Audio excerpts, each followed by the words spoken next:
Hey viewers, welcome to another game of the Casual Pro Gamer.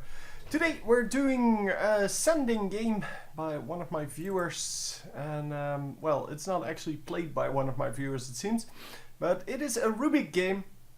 They saw this game and thought, well, this is an interesting one. Last Rubick game I did, which was like 6 days ago, I think maybe 3 days ago. I don't know what the last one was Bristleback, so 6 days ago. I did a Rubick game, but it wasn't a very interesting game. So yeah, we're going with a more interesting game now. This is a replay, so thank you for sending this to me. And if you have a game, or well, if you have a game that you played or that you saw, or well, just I don't know, something, if you know of a game that would be interesting for me to cast, let me know by either sending me the game number to, well, through YouTube or to my email address or whatever. So yeah, it's all good. We have some shared items. Let's go get this, and let's get I like the Storm Spirit. And let's go with this. Cute. Or this. Well, we are dire, I guess, but well, we did this one already. Let's go this. It's cute. So anyway, we are placing a ward, well, right here in the lane, and well, right here, and we placed a ward near the rune spot, which is all very good because it allows us and our teammates to really just pick up those runes, and well, since wards last for 6 minutes, you can actually get quite a lot done with it. So we're starting off here with the telekinesis, which is kind of a banish type situation, and we are going to get first blood straight right here. Come on, yes, there we go. Very easy first blood for the guy, and we are going to get a second kill as well. Both of them go to X, which is excellent. We did lose the Shadow Demon there. He stayed in a little bit too long, and yeah, the last hit from Venomancer exactly enough to finish him off, which was very unfortunate, of course. So already level 2 now, and we are going with Fate Bolt, which is the bouncing energy ball. And it seems that the game does not want to work with my fraps. Come on. Well, it will continue anyway. It's not a very interesting thing to see anyway. Yeah, he was too late to draw in his minions. I'm going to restart the game to reset the whatever. You can see what happens, and now we're back at 60 FPS, which is excellent. So yeah, I don't know why he pulled it right there. I think he wanted to let his lane minions get into this, but he was too late for that, so yeah, well, didn't really work out. Anyhow, we are going to go into the jungle here just to be invisible, because he wants to be invisible, and he's going to pull some camps now. And once again, what's with this lag, man? Really doesn't like me today. And I'm not sure if he stacked that camp, but probably did, because it's not that hard to do, especially for veteran players such as Purge. He is one of the YouTube casters that does a lot of Dota, for those of you who don't know him. And we are going to see him just pull the minions into the lane, which makes the laning minions kind of, well, fall back to your tower. And that is exactly what you want out of this, because you can pick up a free camp, and he misses the last hits here. But you can pick up a free camp, and you can deny your own minions. Plus the minions get drawn into your tower. He didn't deny any minions though, because he didn't double stack the camp. You need to double stack the camp first, which means that there are, like in this camp, 2 waves of minions in one camp. And once you have that, so once you have that achieved, if you draw in the laning minions, then they will have a pretty even fight, and X is going to survive. Are we, however, going to pick up this kill? Wow, nicely done. Very nice attack range, that guy. But yeah, the Shadow Demon picking up a kill there. X actually staying alive, that is a big deal. That is a really big deal.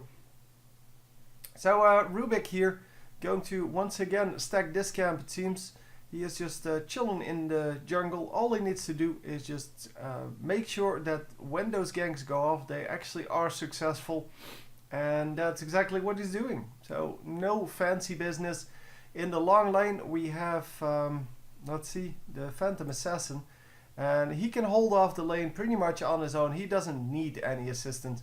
He's going to get all the gold, all the experience from this solo lane. And in the meantime, Rubick can just do whatever. He can stack camps, he can help this lane. And yeah, this is the tri-lane concept. You have one guy that is not getting experience in this case, which means that X and Shadow Demon are going to get the normal amount of experience. And well, the Phantom Assassin, he is going to get a lot more experience than he normally would. But all in all, yeah, it's just a very dangerous situation for this enemy team to be anywhere near the lane. And that is exactly what they want out of this. So yeah, the Rubick is going to get damaged a little bit later on.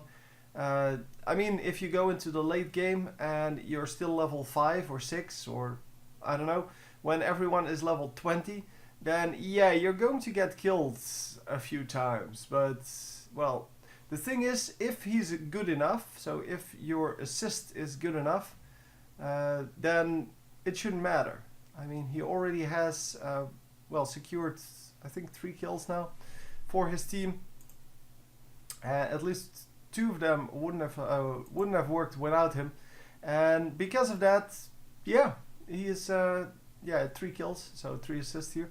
But because of that, they are actually pulling ahead.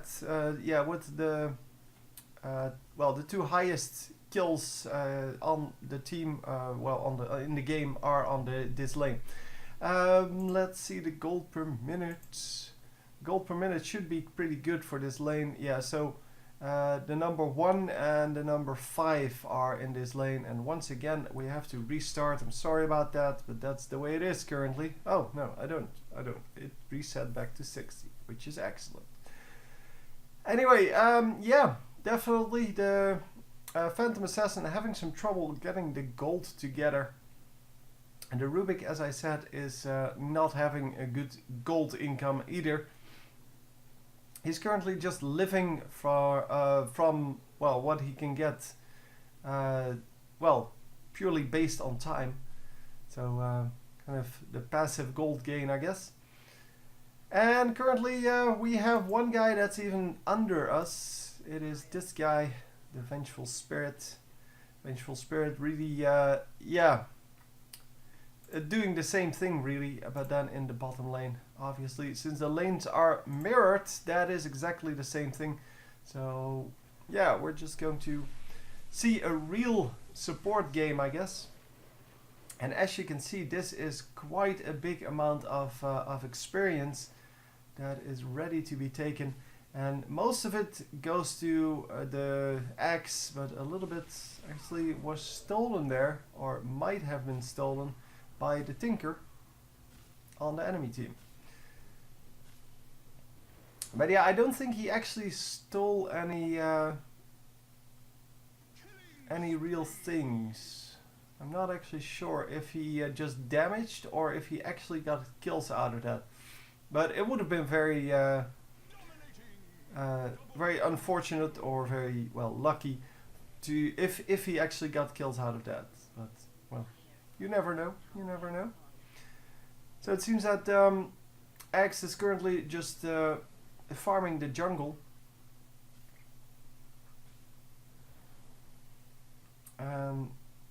Yeah, he should be able to farm up these laning minions now.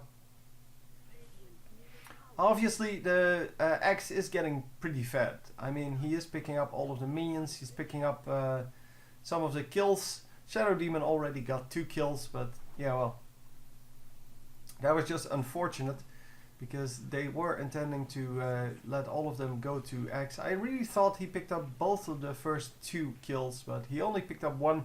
The other one went to Shadow Demon. So finally we have some wards coming up, and really just he knew that there was a ward there, and therefore taking that out, no problem. Yeah, he saw them place that ward, I think. But yeah, just making sure that that he can take out those wards, and he is going to counter ward this as well. Yeah, there you go. See, knowing where the enemy wards are is a very good thing to have. And here we go. Are we going to? Oh, he tried to move him to the high ground, but it didn't actually work out. And oh, they need to take out the. Oh, come on. Oh, the counter ward war is going on. Yeah, so actually you do get vision of that. I did not know whether you would get vision even if you didn't place a ward there, but apparently you do. Either that or it lingers a little bit. But yeah, the counter warding war won by Venomancer here. And we are going to have some people. Wow. Just, yeah, the X died, and, well, that was because of the gank, obviously. Oh, and Shadow Demon is so low. He is incredibly low, in fact. And there goes Vengeful's. No, that's... Who died? Weaver died. Okay, that was Weaver. And Shadow Demon died as well. I don't know why he didn't just run out of there. I guess he wanted to take no risk and just die to a minion or something like that. I don't really know what happened to him, but it seems that he had to, or he should have just got out of there and yeah, not died. But well, there's that. Anyhow, we are going back to base, and going back to base is not as simple as pressing a B key here. You actually have to run all the way back to base, which makes it a little bit harder to go back to base. But yeah, that's the way it is. And it, yeah, well, it allows you to, well, as the enemy team basically, it allows you to do more damage to people because the, well, the recall isn't, or going back to base and coming back isn't that easy. It actually costs quite a bit of time. And because of that, because you don't really have that ability to just, well, recall, heal up and go back, people are going to stay in lane much longer with low health. And of course that is exactly what happened here. He was pretty low. Normally he would recall and then come back. And he did successfully stack that.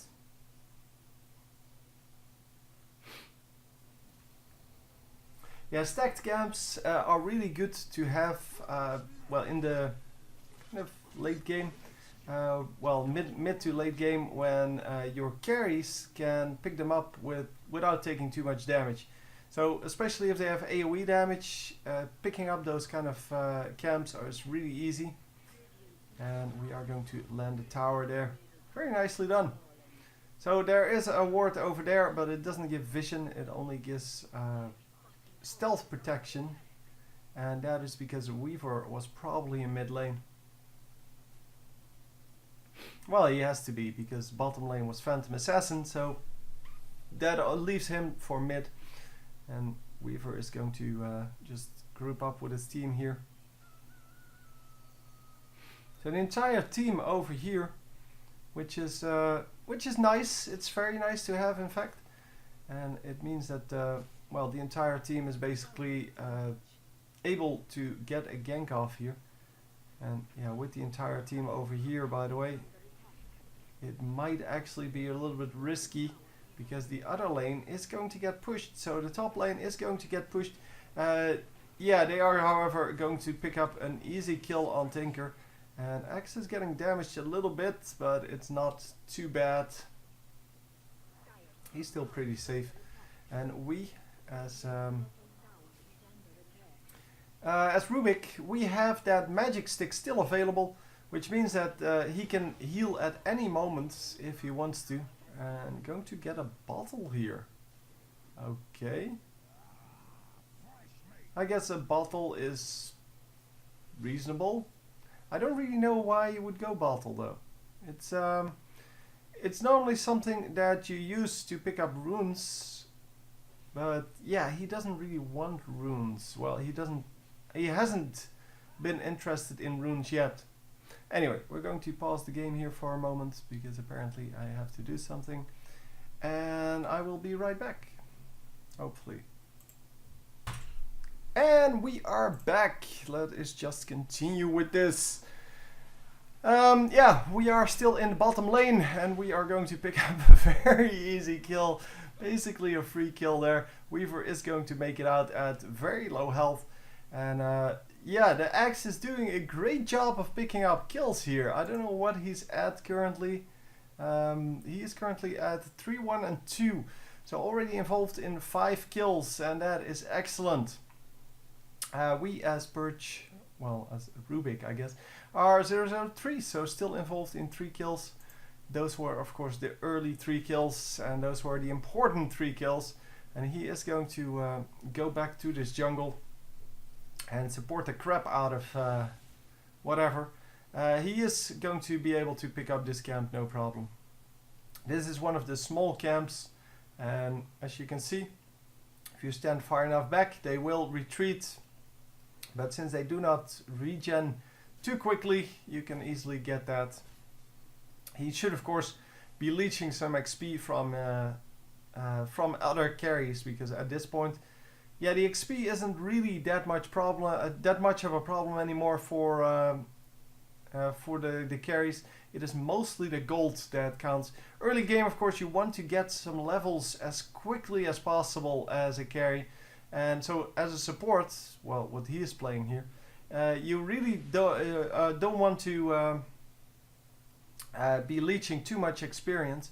But in the later game, so in the later stages of the game, that is completely different, because then the experience, yeah, you kind of have those levels already. You have high enough levels to compete, and yeah, it doesn't really matter anymore. So your support can actually leech experience just to get to a similar level. And to have some more support skills. Of course the gold, yeah, that's a whole different matter. You want to have your as much gold as possible on the carry. So as a support you should really never go for your own gold and always try to stack it on your carry, because that is the big difference between, I guess, this game and, for example, League of Legends.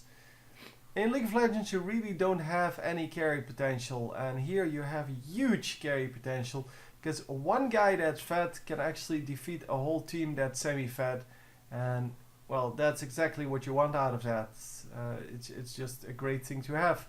Anyhow, it seems that the entire enemy team is coming in, and of course they can't see them very well, but they did catch a glimpse there. And they are going to run back. They knew there were at least 3 guys there, and since there was only 1 carry here and 1 support, yeah, they're not going to make it work well too easily. Anyhow, we do have the ultimate now, as you can see, 2, 3, 0 and then 1. And yeah, I was discussing these 2 skills. You can apparently only steal 1 spell. But then some spells have 2 slots, like for Morphling. Well, that was the example given to me. If you have Morphling's ability to switch between strength and agility, then yeah, you will need 2 skill slots to make that work. And obviously that is how this works. So yeah, we are going to try to get some damage done. Oh yeah, they are going to catch it. And are we going to get this kill as well? Oh, it's going to be close though. Oh, it is not close at all. And everyone gets out safely. Yep, 2 guys very low. The Rubick is going to heal up. I don't know what the other guy, the Demon Hunter, is going to do. No, Shadow Demon, that's what he's called. Demon Hunters, Diablo 3 of course. Man, he hunts shadow demons. Anyhow, very nice fight. They actually won that 4 versus 2 or something like that, and they are currently 20-7 ahead. It doesn't mean that the game is going to be over. This one is much more important. They're about 3,000 gold up, but they were 2,000 gold behind. So yeah, that's why it seems such a big advantage that they have, because they were so far behind. Experience-wise, however, they are really doing a much better job. 10,000 experience ahead, and I don't really know how much that is in the grand scheme of things, but it seems like a whole lot. I mean, 10,000 at least seems like a whole lot. And yeah, that didn't land, dude. He seemed all excited about his hook, but hook landed on nobody. And what the hell kind of courier is that? It looks cute. It looks like some kind of a UFO. So we are going to pick up the Ancients, and Drow Ranger picked up a tower there in the bottom lane. At least I think that's in the oh no, she's in the top lane. Never mind. The bottom lane tower was already down. So yeah, they did get a tier 2 tower there, and that of course is very painful always, because well, tier 2 towers are pretty valuable. You really don't want the enemy team to just freely push into your base, and yeah, well, there's that. That's about all there's to it. So buying some more wards here, and going to have the courier deliver them. So we are now at 3, 4, 1 and 1. Finally getting some some oh no, hang on. No, this is something he stole. Yeah. We actually saw him use that in the last team fight. I was wondering what that was, but it allows you to swap with an ally or maybe also enemy. I don't know. But it really worked out because, well, it was a good thing to have. It was a really nice trick. He almost saved the X with it, but it didn't work out. So no, we are 3, 4, 0 and 1. That makes sense. Now normally we see people just fully upgrading all of the other skills, so these two and the ultimate, and sometimes even the attributes before they go into this, because well, the magic resist, although it is very good against some teams, it is not awesome against a team that is mainly, well, composited of Drow Ranger, because Drow Ranger, of course, yeah, she does magic. She does no magical damage. She does purely physical damage, and you really are going to, well, be in trouble when you level up the magic resist against that, because well, you're not going to get anything out of it then, and it is just a waste of skill points. So yeah, lots of damage going off on their team, but everyone except for the Weaver stays alive. So it's a 1-for-1 trade. And yeah, that could have ended way worse. It is going to end a little worse because X gets